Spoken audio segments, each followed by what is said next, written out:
Olá, sejam muito bem-vindos a mais um episódio do nosso podcast, o Medicasmento. Eu sou Bruno Costa, pertenço à equipe do Ceatrim e hoje nós vamos falar um pouco sobre a classe de medicamentos que está se tornando um pouco, digamos, famosa entre a população, sendo muito divulgada aí entre alguns influencers, né? Nós estamos falando sobre os agonistas da GLP-1. Para conversar, para fazer esse bate-papo, hoje nós vamos conversar com a professora Thaís Bravo, que possui graduação em farmácia pela Universidade Federal Fluminense, mestre e doutoranda em produtos aplicados, ciências aplicadas para produtos para a saúde. Professora Thaís, pode nos contar um pouquinho da sua experiência na sua pesquisa sobre a informação de diabetes na internet, por favor? Bom, Bruno, obrigada pela apresentação. Então, esse projeto de pesquisa ele teve início com um convite pela professora Sabrina Calil Elias, da Faculdade de Farmácia da Universidade Federal Fluminense, em que ela me convidou para a gente explorar um pouco a presença, a avaliação, fazer uma avaliação da informação sobre tratamento farmacológico do diabetes na internet. E a gente faz uma exploração dessa informação em diferentes tecnologias digitais, seja ela de website, mídias sociais e aplicativos também novos para a saúde. Então a gente fez um levantamento inicial ao longo de 1 a 2 anos, dependendo da tecnologia que foi estudada, para fazer essa observação. Então a gente pegamos instrumentos específicos que fazem a avaliação da qualidade da informação, instrumentos voltados para a área da saúde para fazer essa avaliação, e aí a gente quantifica, faz uma avaliação também qualitativa dessa informação para a gente ver se é uma informação de qualidade, se não tem qualidade, se tem todos os conteúdos que devem abarcar uma informação sobre medicamentos, benefícios, riscos, armazenamento, os próprios mecanismos de ação desses medicamentos indicados para o diabetes. Então a gente fez uma exploração bem global.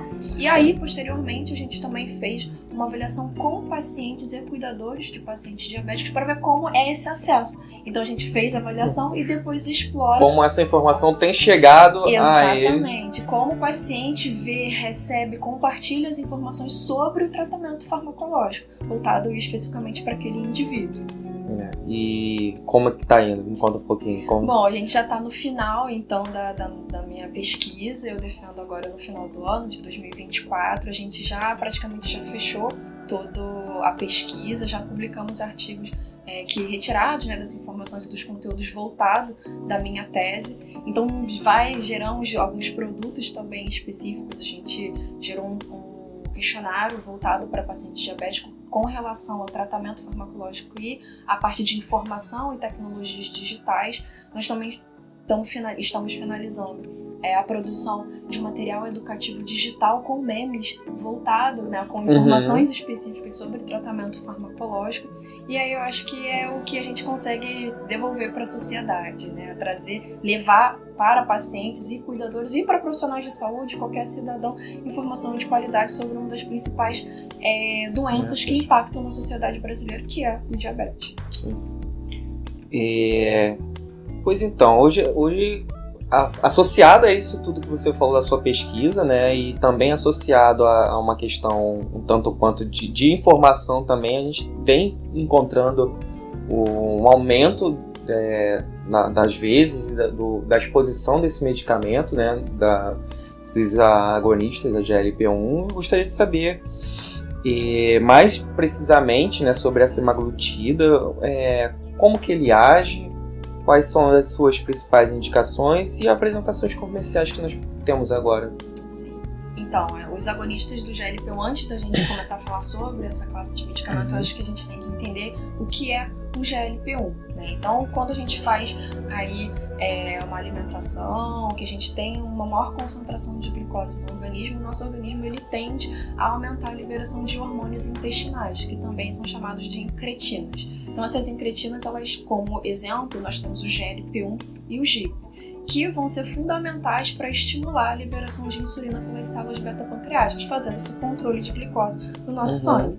A principal incretina, hormônio intestinal que a gente tem, que produz uma boa resposta, que amplifica essa produção de insulina no nosso organismo, é o GLP-1. Então é a principal incretina que a gente tem estudado, que as indústrias têm produzido medicamentos voltados para ela para fazer o controle da glicose e, consequentemente, controlar o diabetes. Então, o GLP-1 é o nosso grande evento para depois a gente entender a questão da semaglutida. O GLP-1, quando a gente estuda, a gente tem que entender que ele é dependente de glicose. Então, ele vai ter uma atuação porque existe uma alta concentração de glicose no nosso organismo. Além disso, além de estimular a liberação de insulina pelas células beta-pancreáticas, tem algumas outras implicações, como, por exemplo, ele reduz, inibe a secreção de glucagon, que aí você reduz também a produção de glicose. Você retarda também o esvaziamento gástrico, que é super importante para gerar uma saciedade. Atua também no centro regulador da fome, a nível do sistema nervoso central, que também reduz o apetite. Você controla a ingestão de alimentos e tudo isso favorece esse controle também de glicose e toda a fisiologia que, na verdade, controla, faz uma resposta melhor dessa desordem metabólica. Então quer dizer que ao nós estimularmos esse hormônio, né, GLP-1, nós vamos estar aumentando a insulina indiretamente no paciente. Exatamente. Essa classe ela é classificada como um secretagogo. Então, ele é um agente que vai estimular a liberação de insulina. Então, é justamente isso. Quando eu tenho um aumento da concentração de glicose no meu sangue, eu vou ter a participação desse GLP-1 e o GLP-1 vai estimular a liberação de insulina. Então, a gente vê que essa liberação de insulina ela é dependente da glicose. Então, a gente aqui já começa até a abordar e refletir sobre a importância do GLP-1, por exemplo, para alguns efeitos, como se ele é dependente de glicose, um efeito que a gente não é comum de visualizar em agonistas do GLP-1 ou do próprio GLP-1 é a hipoglicemia, porque ele precisa de uma glicose. Então é uma reação que a gente não consegue não é muito amplificada na clínica, entendeu? Então é um benefício que o GLP-1 também nos dá. Ele controla a glicose e não gera tanto a hipoglicemia. Sim, interessante isso, Sim. né? Porque pode ser um dos efeitos adversos relacionados aos hipoglicemiantes. Exatamente, né? que é a insulina. A chave disso, uma das principais reações adversas é a hipoglicemia. A gente também tem outras, mas é comum você ver diabético andar com uma balinha, alguma coisa assim, quando ele percebe mesmo que já está passando por uma crise hipoglicêmica. Exatamente. Bom, então com isso a gente pode entender que os agonistas do GLP-1, a exemplo da semaglutida, eles vão mimetizar a ação do GLP-1, vão se ligar em receptores do GLP-1 e fazer tudo isso que a gente já mencionou anteriormente, principalmente estimulando a liberação de insulina. E aí você tinha perguntado, Bruno, quais são as principais indicações e apresentações. A semaglutida, de uma forma específica, ela foi desenvolvida inicialmente para o tratamento do diabetes mellitus tipo 2, certo? Então tem a indicação primária registrada nos órgãos de vigilância para o diabetes mellitus tipo 2. Mas a gente viu que foram desenvolvidas novas formulações e apresentações. Então eu vou tentar destrinchar aqui para a gente entender melhor essa participação da semaglutida. A semaglutida ela tem 3 apresentações: o Ozempic, o Wegovy e o Rybelsus. A primeira que a gente vai abordar vai ser o Ozempic. O Ozempic, ele tem indicação de registro para o diabetes mellitus tipo 2, mas o que a gente vê hoje na clínica, uma divulgação muito massiva nas tecnologias digitais, é o uso off-label do Ozempic, propriamente dito, para tratamento de obesidade e sobrepeso. Mas no seu registro é para a indicação do diabetes mellitus tipo 2. E ele tem algumas doses específicas, porque ela é administrada pela via subcutânea. Então a gente tem dose de 0,25 mg, de 0,5 mg e até 1 mg. Como eu mencionei, a administração é pela via subcutânea e aí a posologia, o esquema posológico vai de uma administração de uma vez na semana. Por quê? O tempo de meia-vida da semaglutida é de uma semana, então a gente já entende que a administração também possa pautar Thaís, por aí. só te interromper. Então, Thaís, você mencionou meia-vida, então assim, rapidamente, o que é o tempo de meia-vida? Tão falado tempo de meia-vida. O tempo de meia-vida é o tempo necessário para que a concentração de uma determinada substância ela se estabeleça na metade do nosso organismo. Então é o tempo para eliminação, né? Ele vai reduzindo sempre a metade, dependendo de um tempo específico. E aí, só para ressaltar, quando a gente fala que a via de administração pela via subcutânea subcutânea é uma administração muito simples, porque a gente faz uma prega cutânea e faz a aplicação através de uma caneta, então não tem nenhuma, nada além, nada absurdo durante essa administração, certo? E aí vale ressaltar que ela tem condições específicas também de armazenamento, porque antes dela ser administrada, ela tem que ser mantida em refrigeração, então de 2 a 8 graus Celsius. Depois que a gente passa a fazer essa administração, que o material, né, a embalagem ela é aberta, ele pode ser armazenado em temperatura ambiente ou também em refrigeração. Então tem duas apresentações. Dois modos de armazenamento. Isso.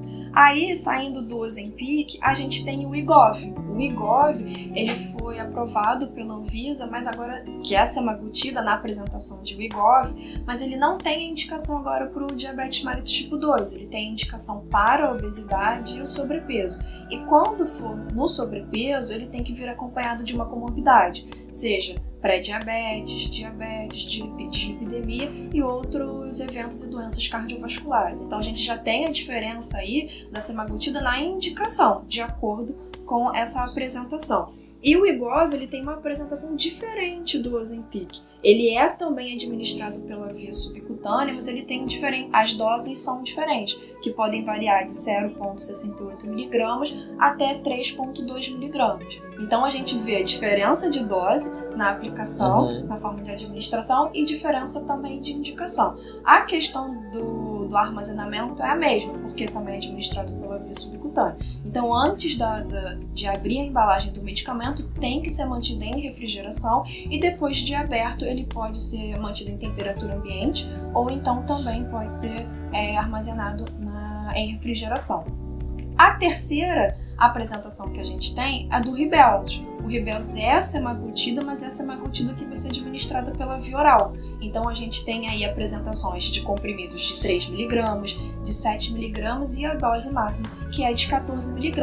E aí a gente volta com o Rybelsus, a semaglutida sendo indicada para o diabetes mellitus tipo 2. Mas, obviamente, na clínica, e pacientes e profissionais de saúde médicos, eles fazem uso off-label dessa substância para o tratamento da obesidade e do sobrepeso. Mas o registro nos órgãos de vigilância é para o diabetes mellitus tipo 2. E aí, a diferença do armazenamento, que aí tem que ser em local fresco, mas também não precisa, nesse caso, ser armazenado em refrigeração, pode ser em temperatura ambiente. Então a gente começa a ver que a semaglutida tem indicações diferentes de acordo com as suas apresentações, tem doses específicas de acordo com as apresentações. E forma de armazenamento. Exatamente. E aí o que a gente vê é uma confusão de informação, porque é muita informação para semaglutida e suas apresentações, principalmente na internet. Então a gente vê aí tanto as informações incorretas, mas também a desinformação voltada para esse tratamento farmacológico utilizando a semaglutida no diabetes. Muito bem. Então eu fiquei com duas dúvidas, Thaís. A primeira, o que é esse off-label que você mencionou? E a segunda é que eu acho que é mais profunda ainda, se é a mesma molécula, se é o mesmo fármaco, mesma semaglutida, por que um seria aprovado pela Anvisa para o tratamento da diabetes e o outro aprovado para o tratamento do emagrecimento, da perda de peso? Você pode nos responder? Sim. O off-label tem uma definição muito curta, né? Assim, é aquela indicação direta, clínica, né, que não está descrito na bula de um determinado medicamento que foi aprovado por um órgão regulador, que no nosso caso é a Anvisa aqui no Brasil. E aí, essa é a definição. Então, se é uma indicação diferente do registro que aquele medicamento teve inicialmente. Agora, pensando na sua segunda pergunta, é a mesma semaglutida nas 3 apresentações. O que difere é que a indústria farmacêutica ela pediu autorização para esse órgão regulador, que no nosso caso é a Anvisa, para determinar aquele medicamento, aquela substância para outras indicações clínicas. Por conta de estudos pré-clínicos e clínicos, então eles evidenciaram que também poderia ser utilizada para outros fins, não só para o diabetes mellitus tipo 2, mas também para a obesidade e o sobrepeso. Então é a mesma semaglutida em 3 apresentações diferentes, mas os estudos demonstraram que não tinha só implicação para o diabetes mellitus tipo 2, mas também para a obesidade e o sobrepeso.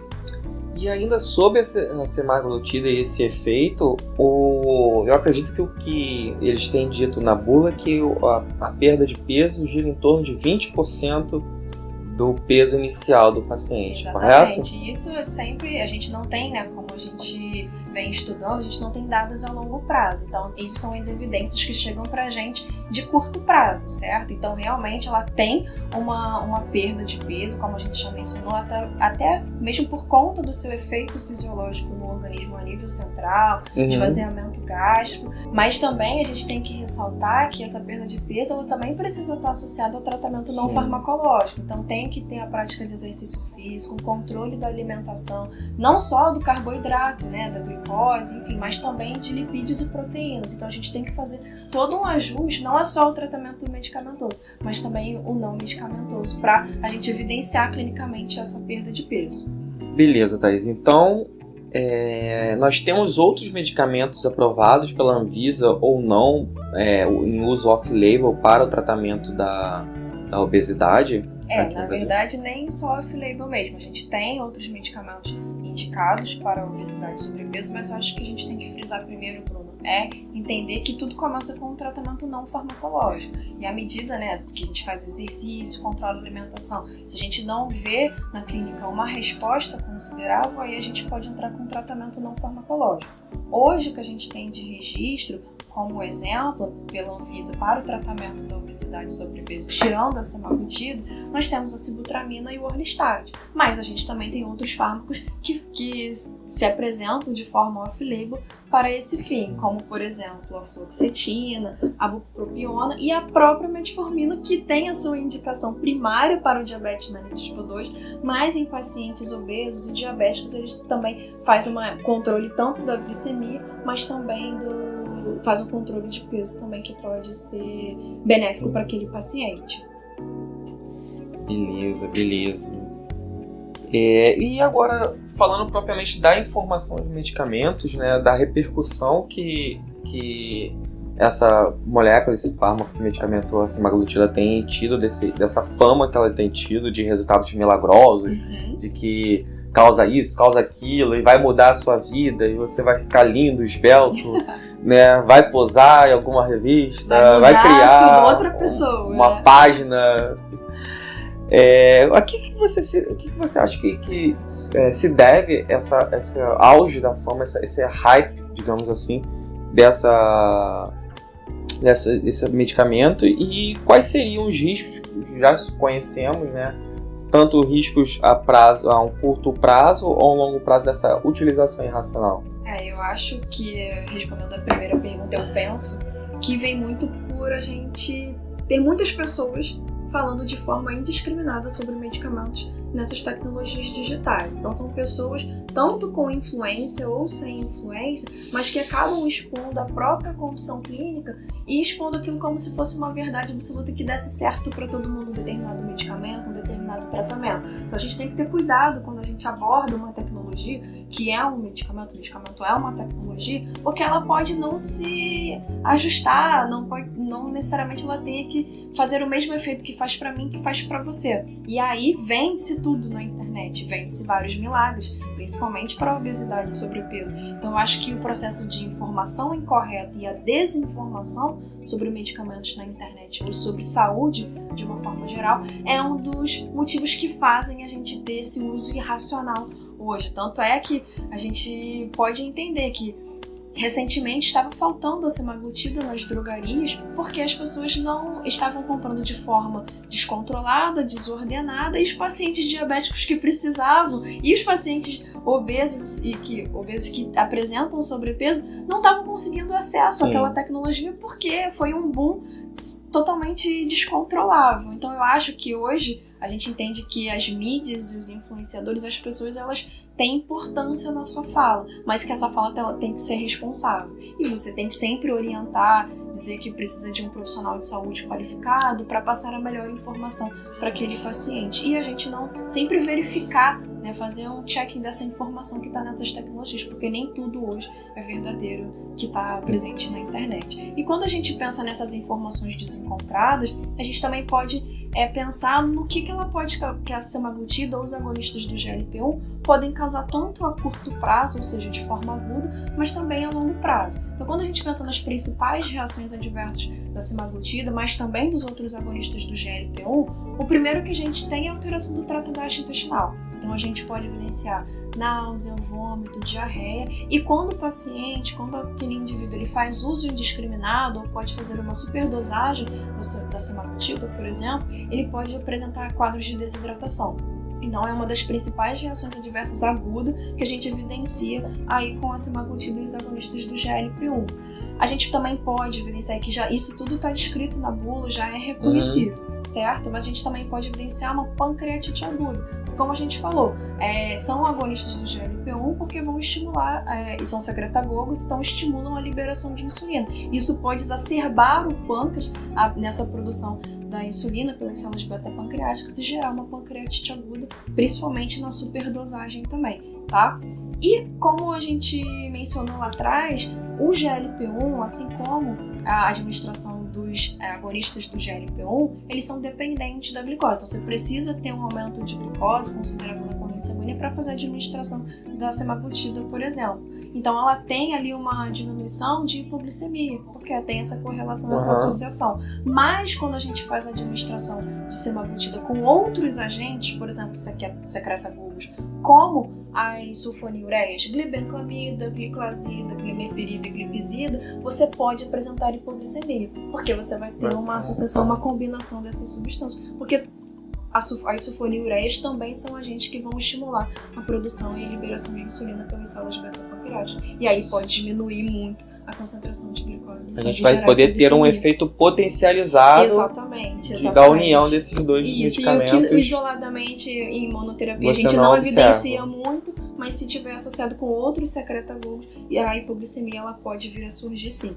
E aí tem atuação também a nível central da semaglutida, então a gente pode ter fadiga, tontura, isso tudo de uma forma mais aguda. Agora, a problemática, Bruno, é que a gente não tem estudos a longo prazo da semaglutida e dos agonistas do GLP-1. Então a gente não consegue evidenciar, olha, ele de fato, de certo, com um estudo clínico robusto, com uma descrição correta na literatura, o que ela causa a longo prazo. Então a gente vê já as pessoas utilizando de uma forma discriminada, mas a gente ainda não sabendo o que ela acontece a longo prazo. Um estudo recente, que foi publicado, o primeiro estudo que eu tenho em mente, publicado foi por Garvey e colaboradores na Nature em 2022, que eles fizeram um estudo clínico com pacientes obesos e com sobrepeso. Então eles fizeram uma avaliação desses pacientes por 2 anos utilizando a semaglutida. E a principal reação adversa que eles evidenciaram foi a alteração simples do trato gastrointestinal. Então, é uma alteração de forma aguda, mas a longo prazo ela também pode ser contínua. Ela permanece. Ela pode ser permanente, exatamente. Então, essa alteração do trato gastrointestinal a longo prazo é que foi realmente mais evidenciado. Sim. Mas a gente ainda não consegue prever os efeitos tanto a longo prazo. Então tá, vamos fazer um bate-bola. Como ela é um medicamento que está muito em voga, muita coisa errada tem saído, tem sido publicada, tem sido postada por influencers, muitas vezes, quem sabe, até com interesses comerciais na coisa. Vamos fazer um bate-bola sobre determinadas coisas que têm sido faladas sobre essa molécula. Essa história de cabeça de Ozempic, me conta, tá? O que é a cabeça de Ozempic? Eu lembro que o New York Times ele publicou na primeira manchete, assim, da primeira capa do New York Times, um rosto totalmente desfigurado, e aí eles botaram face do Ozempic, né? Ozempic semaglutida. E assim, muitas pessoas fazendo relato de forma aguda, né? Sim. Inicialmente, caraca, tô emagrecendo, meu rosto tá mais flácido, e o que tá acontecendo? Isso é uma reação adversa ao medicamento, ninguém sabe explicar. E na verdade, por conta dessa reorganização fisiológica que os agonistas do GLP-1 e a semaglutida fazem, né? Porque você tem aí essa perda de peso, ela ela é reconhecida pela semaglutida e o ela paciente... é desejada, né? Por muitos pacientes ela é desejada, mas essa flacidez é por conta do emagrecimento e por conta de um emagrecimento de forma rápida. Então é por isso que tem essa boom aí do face. Do rosto e da cabeça de Ozempic. Ela promove um emagrecimento duradouro? O que nós temos aí dos estudos até agora? Então, realmente, assim, hoje que a gente fala, a gente não pode afirmar isso. Então, pra gente, hoje é um mito. Porque os nossos estudos, como a gente falou, eles fazem o emagrecimento, a gente tem a avaliação do emagrecimento de uma forma mais aguda, de uma forma mais recente, rápida. Sim. Porque a gente ainda não consegue descrever esse efeito do emagrecimento a longo prazo. Então a gente não sabe se mantém a taxa de porcentagem de emagrecimento ou de reduz, mas o paciente ainda consegue fazer um emagrecimento, se precisa de associação de outros agentes, a gente não consegue ainda entender a longo prazo esse emagrecimento, se ele se mantém, se ele decai, se ele realmente não emagrece mais depois de um determinado período. Então a gente ainda não consegue, não temos estudos descritos na literatura sobre esse fato do emagrecimento a longo prazo. Entendi. Eu li em algum lugar que ele está sendo utilizado para Alzheimer. Conta isso, como é que é isso? Não, hoje ainda é um mito, ainda é um mito. A gente tem poucos estudos falando sobre isso, mas a gente não pode ainda afirmar. É uma doença neurodegenerativa muito complexa, então precisa de muito outros estudos para relacionar a semaglutida e os agonistas do GLP-1 na indicação clínica do Alzheimer. Então hoje ainda a gente não consegue afirmar. Exatamente. Nada de tomar. Nada de indicação tomar para o semaglutida Alzheimer. Se você estiver esquecendo as coisas. Gente. Exato. Saiu no primeiro semestre de 2024 um estudo recentemente, né? Sobre uma associação do aumento do risco no uso da semaglutida com uma neuropatia óptica isquêmica que pode vir a causar uma cegueira, uma doença grave, apesar de rara. E esse estudo, o que você leu? Você teve contato com ele? Você pode falar alguma coisa? Sim, é exatamente isso que você falou, a conclusão do estudo do artigo que foi publicado. Ele realmente, os pesquisadores, eles não fizeram ensaios clínicos, então na verdade é um estudo muito preliminar que foi publicado na JAMA. Um estudo retrospectivo, né? Exatamente. E aí eles evidenciaram o aumento do risco.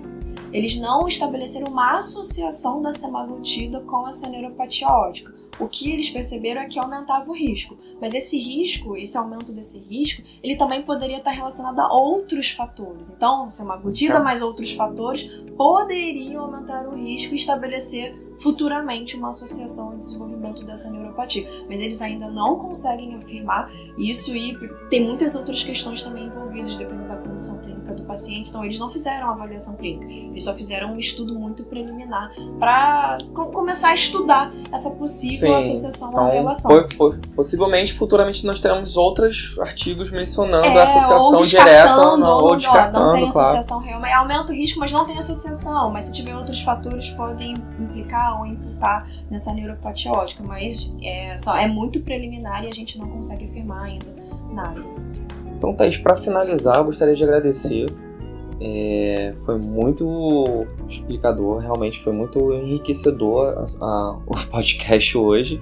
E eu gostaria de perguntar, deixar uma abertura para você dizer se uma pessoa está querendo utilizar, está com um pouquinho acima do peso, está com as gordurinhas, o que a pessoa deve fazer se a pessoa está querendo utilizar o Ozempic ou outras apresentações da semaglutida para a perda de peso? Eu acho que o primeiro de tudo é buscar um profissional qualificado que tenha entendimento sobre o tratamento de obesidade, sobrepeso, ou se for para o diabético, né? Então, sempre buscar médicos, farmacêuticos que tenham a capacidade de orientação, de entendimento daquela tecnologia e do medicamento para especificar e trabalhar sempre numa equipe multidisciplinar para orientar e resguardar aquele paciente no melhor desfecho clínico, sempre buscando o uso racional de medicamentos. Então, a minha dica é buscar fontes de informação segura nas tecnologias digitais, né? Para não sofrer. Exatamente. E aí o Ceatrim tá aí para isso. Obrigada. Beleza, obrigado, Thaís. Tchau, tchau. Este foi mais um episódio do Medicasmento, o podcast do Centro de Apoio à Terapia Racional pela Informação sobre Medicamentos. Faculdade de Farmácia da Universidade Federal Fluminense, cadastrado na Pró-Reitoria de Extensão da Universidade